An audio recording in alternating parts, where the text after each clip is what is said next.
Presence is the state of being able to comfortably express your true self, so your best core values, your personality, and really to do so under stressful circumstances.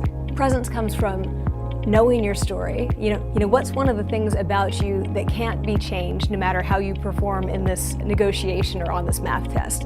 And sometimes people have all of that, but they can't access it. So when they get into that stressful situation, they go into fight or flight mode, and now they can't access the very tools that they actually possess to do well in that situation. These big challenges vary dramatically across people. So for some people it might be a job interview, for other people it might be going to see the doctor and making sure that you're getting all of the information you need. But I think that there are sort of two key elements. One is that it feels very high stakes, and the other is that there's some element of social judgment. So somebody is judging you on a dimension that really matters to you. Now, what happens when you put these things together is that people feel as if they are in a really threatening situation. The most important thing, I think, is to know what are your biggest challenges. There might be some that you're not even really aware of until you're in them. One way to get at that is to really pay attention to your body. What's happening when you start to breathe shallowly and quickly?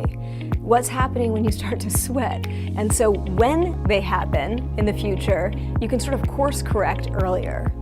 When people are present in a social interaction, you can tell. The first is that they clearly believe their story.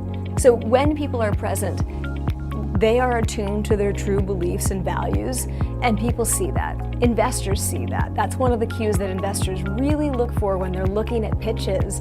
If you say, what are you looking for? They say someone who believes their story.